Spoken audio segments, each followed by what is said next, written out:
Fala pessoal, sejam todos bem-vindos a mais um vídeo aqui do NS Soccer, um vídeo especialíssimo. A gente vai falar sobre a Copa do Mundo de 1958, a primeira conquista do Brasil. Antes da gente começar, like no vídeo, comentário aqui embaixo sempre muito importante e compartilhe o vídeo com o máximo de gente possível, isso ajuda demais o canal. Fez tudo isso? Se inscreve e ativa o sininho também, combinado? Então a gente vai para a vinheta e na volta, Copa do Mundo de 1958.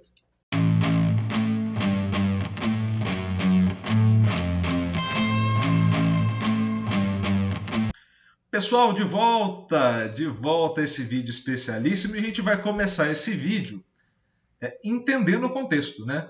O Brasil vinha de uma derrota no Maracanã em 1950, não faz uma boa Copa em 54 e chega à Copa do Mundo de 1958. Então, esse cenário, o Brasil só tinha chegado uma vez à final e ao chegar à final havia perdido em casa. Então, o cenário não é esse cenário que a gente caracteriza hoje de muita confiança, de um Brasil já pentacampeão. É um cenário de muita desconfiança, justamente porque se dava a impressão ou a sensação que no momento da decisão a gente ia acabar perdendo.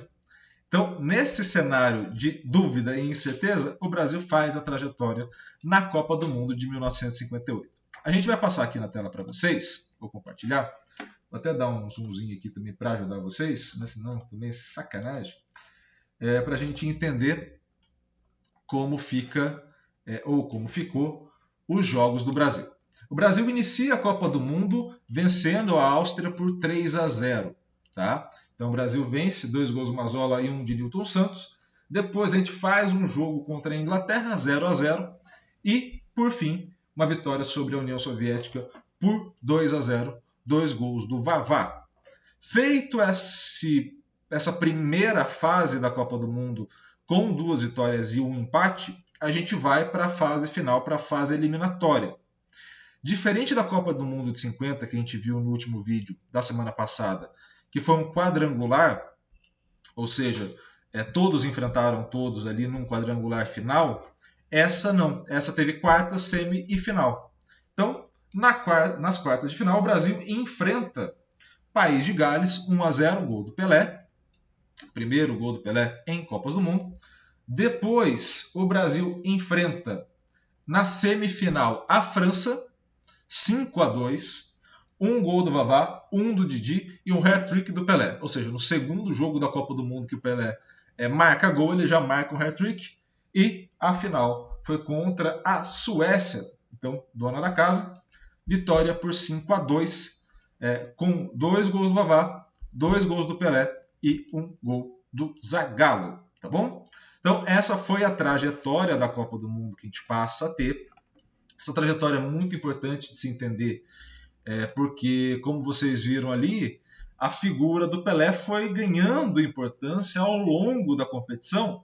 Então, a figura de um jovem de 17 anos ali, que vai ganhando e vai galgando o seu espaço naquela seleção e, obviamente, na história do futebol, não só brasileiro, mas mundial. Então a gente vai dar uma olhada agora na matéria da Gazeta Esportiva falando sobre a Copa de 58 e sobre esse momento, sobre o contexto que cercava, mas principalmente sobre essa trajetória tão importante para o futebol brasileiro. Beleza? Então, bora lá para o vídeo. O silêncio de um Maracanã com 250 mil pessoas, causado pelo gol do uruguaio Didi, na final da Copa de 50, ainda estava vivo na lembrança do torcedor brasileiro.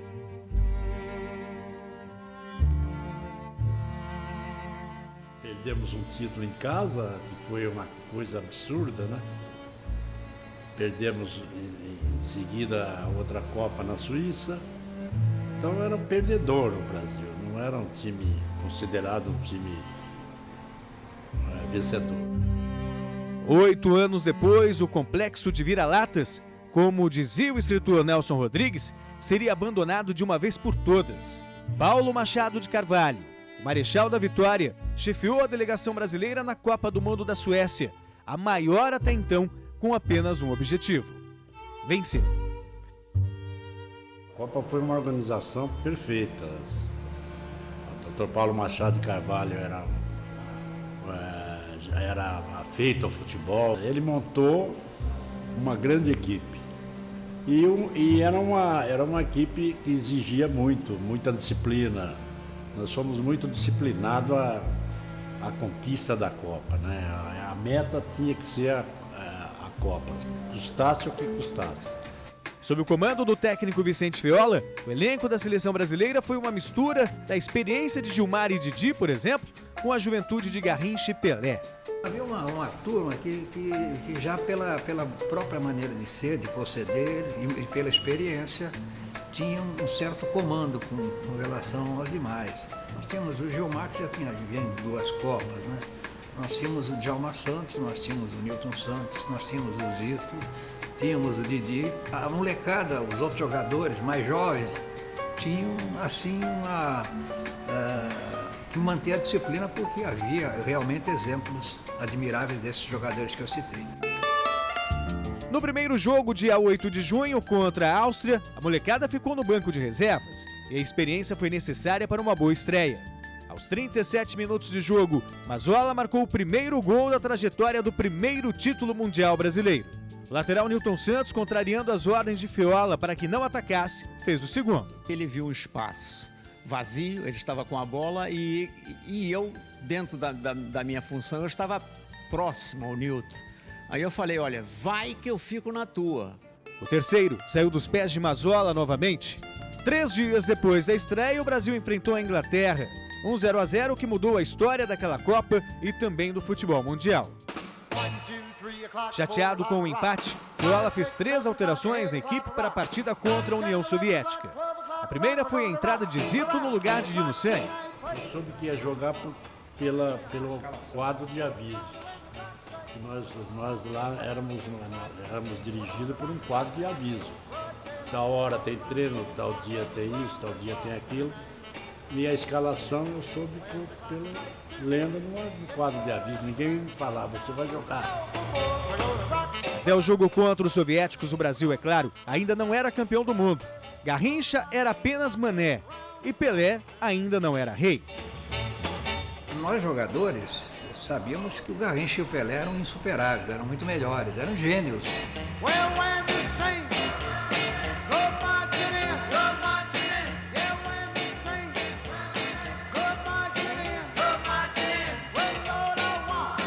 A presença do Garrincha e do Pelé eu acredito que foi talvez uma conversa dos jogadores mais experientes com o Vicente Feola, né? Eu não percebi reunião nenhuma, nem soube lá que havia tido uma reunião para pedir a troca de jogadores e tal. Essa falação toda bateu na gente, né? Que houve uma reunião dos jogadores para colocar o Garrincha. Eu não participei. Eu não sei de absolutamente nada. Desesperado, o técnico russo perguntava quem era aquele driblador de pernas tortas, camisa de número 11. Garrincha precisou de apenas alguns minutos para se apresentar ao mundo. Com 2 minutos de jogo, o Garrincha recebeu uma bola, deu uma bombada, quase derrubou a trave dos russos, né? Vavá recebeu passe milimétrico de Didi e abriu o placar. Vavá, o peito de aço, marcou novamente e o Brasil venceu por 2-0. O adversário a ser batido nas quartas de final era País de Gales. E jogavam com os ingleses. Antes da gente ir para o País de Gales, eu acho bom fazer algumas reflexões aqui.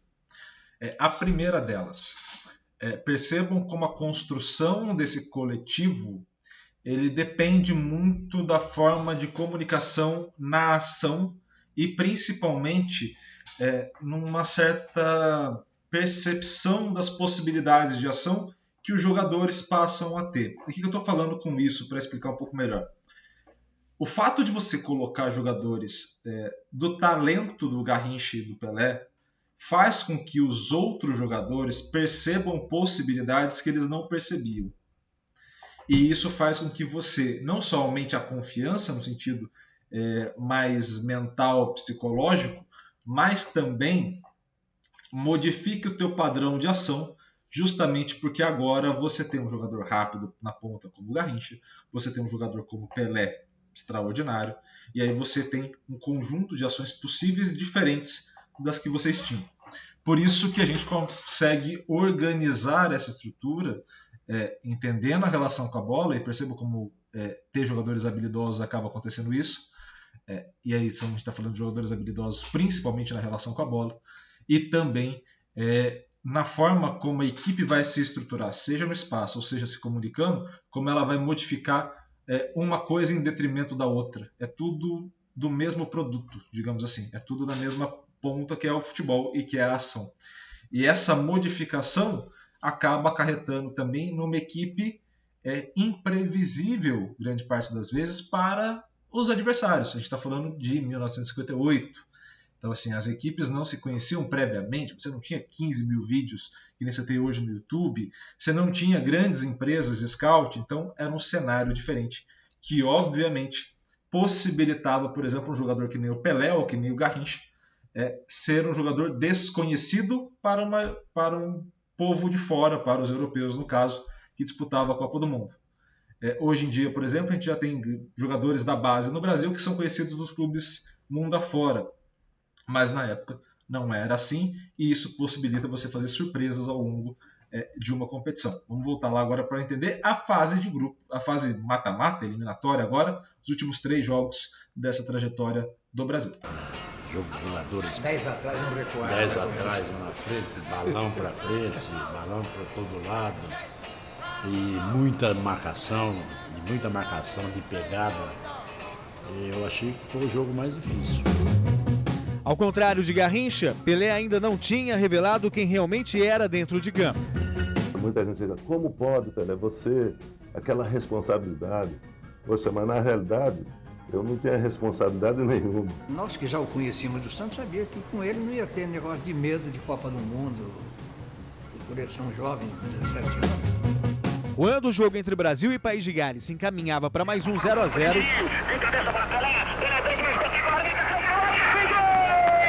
Ele estava iniciando na seleção brasileira, havia saído machucado daqui do Brasil, e esse gol me deu confiança. Daí então eu peguei a posição de titular da seleção brasileira. A semifinal foi contra a França, que tinha um poderoso ataque liderado por Just Fontaine. E com 13 gols, ainda é o maior artilheiro de uma única Copa do Mundo. Ele era um jogador de boa qualidade, forte, alto, fazia muito gol de cabeça e sabia também trabalhar a bola no chão. Era o jogo entre o melhor ataque e a melhor defesa. Até ali o Brasil não havia levado gol. Vavá marcou o primeiro do jogo. 7 minutos depois, ele, Just Fontaine, empatou para a França. Mas também nós tivemos sorte nesse jogo, porque o zagueiro da França, Jonquet, numa jogada com o Vavá, ele se machucou e teve que sair. E naquela época não tinha troca de jogadores, então eles ficaram com 10. Isso facilitou bastante também. Eu acho que o Brasil iria com o Jonquet ou sem Jonquet ganhar o jogo. A seleção brasileira era melhor. 2 minutos depois da saída do zagueiro francês, Didi, com a conhecida folha seca, colocou o Brasil na frente. A partir de então, só deu Brasil, ou melhor, só deu Pelé. Em plena semifinal de uma Copa do Mundo, o futuro rei do futebol marcou 3 vezes. Para o campo de ataque, bola para Tito na intermediária. Tito na direita, aciona bem o balão para Didi. Didi lançando o Pelé, vai entrar na área sozinho, parou, virou, fugiu. Gol de Pelé! Antony ainda fez mais um para a França, um gol que não mudou a história do jogo, mas que Zito não gosta nem um pouco de lembrar. Porque eu tomei uma bola no meio das pernas do Piantoni, meio esquerdo, me meteu a bola no meio das pernas e fez o gol, né? Isso aí me deu raiva. Precisamente no dia 29 de junho de 58, o Brasil enfrentou os suecos, donos da casa, na final da Copa do Mundo. Como as duas seleções jogavam de amarelo e o Brasil perdeu o sorteio, a seleção teve que jogar com um inédito uniforme azul. Dr. Paulo Machado de Carvalho, com medo que a mudança de camisa atingisse o pensamento de todos, porque com a amarela nós estávamos ganhando tudo, Ele disse que aquele azul era o manto sagrado da Nossa Senhora. Mas, num primeiro momento, parecia que Nossa Senhora não queria ajudar. Logo aos 3 minutos, Ledholm abriu o placar para os suecos. Umas ações são diferentes da nossa época, né? Foi então que Didi, o príncipe etíope, protagonizou uma das cenas mais marcantes da história. De relação da bola ou também de estruturação, de combate, tudo é muito diferente de hoje. Dá uma tranquilidade pro grupo. Dei um pique, fui em direção dele, tipo, anda logo, Didi, nós estamos perdendo o jogo. Um pedido do Nilton Santos, primeira bola pro Mané, depois que estava perdendo de 1-0, e logo em seguida o Brasil deu a saída. Bola alongada para Garrincha, domina, bom, vai na boca do gol, fuzilou para defender, de munhecaço, E o jogo era mesmo com Garrincha. Por 2 vezes ele fez aquilo que sempre fazia e que ninguém conseguia parar. Dribles para a linha de fundo, 2 cruzamentos para Vavá e o Brasil virou o jogo. O terceiro gol deixou bem claro tudo que Pelé ainda faria com a bola nos pés. Zagallo fez o 4. Simonson ainda diminuiu para a Suécia.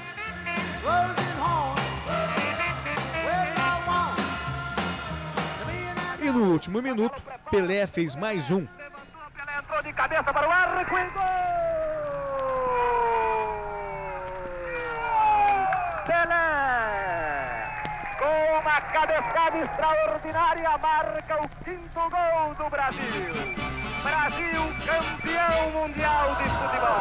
Taça do mundo é nossa, com brasileiro não há quem possa. Eita, espadão de ouro, é bom do samba, é bom do couro. E dessa forma, pessoal, fomos campeões do mundo. Essa é a primeira conquista do Brasil numa Copa do Mundo. A gente passou por diversos períodos de construção e de reconstrução do futebol brasileiro. E talvez esse seja o primeiro marco, para além dos jogos e para além das questões internas de campo, mas seja um primeiro marco para também uma certa gestão mais profissional das coisas. Então, lembra lá no começo da reportagem, a importância da organização no entorno da seleção foi fundamental para a conquista. Óbvio, essas relações de causa e efeito que a gente geralmente fala não tem como ser comprovadas. A gente nunca vai saber se caso a seleção tivesse feito a mesma preparação, se não teria sido campeã da mesma forma. A gente não tem como saber. Mas é óbvio, quando você se prepara para as adversidades, quando você tem uma estrutura, quando você consegue capacitar e principalmente potencializar um grupo que já é qualificado, você tende a ter melhores resultados. E isso auxilia demais. Seja em 1958 ou agora em 22. Tanto faz a época. A capacitação, a preparação, o estudo, o avanço que a gente pode ter auxilia na performance, tá bom? E também percebam, esse avanço histórico foi o que possibilitou chegar hoje. Então, a questão não vai ser comparar 58 com 22, ou com 70, ou com 94, não é isso. O futebol muda a dinâmica e a demanda de jogo para cada uma das suas situações. E isso faz com que a adaptação, a capacidade de um entendimento do jogo e de construção coletiva de ações que são importantes para solucionar as demandas do jogo, que se faça necessária de forma criativa e de forma eficiente, como essa seleção fez. Espero muito que vocês tenham gostado aí do outro lado de tudo isso que a gente conversou, de tudo isso que a gente falou, e de ver um pouquinho mais dessa seleção de 58. Tem alguns documentários, como alguns da FIFA principalmente, sobre os especiais de Copa do Mundo, que tem, acho que umas partes aqui no YouTube também, que compensa ver. São documentários, obviamente, de uma imagem mais antiga, de um futebol diferente do que a gente está acostumado a ver hoje, principalmente a galera mais nova, mas vale a pena, até como curiosidade, para ver como as coisas foram evoluindo ao longo do tempo para chegar no que a gente tem hoje de futebol. Tá? É muito legal essa parte histórica e é muito legal passar esse processo de reflexão. Beleza? Então, pessoal, vejo vocês amanhã. Amanhã a gente tem um personagem especialíssimo que foi o grande destaque dessa fase eliminatória do Brasil, que é o Pelé. Então, espero vocês no vídeo de amanhã também, beleza? Um grande abraço a todos e valeu!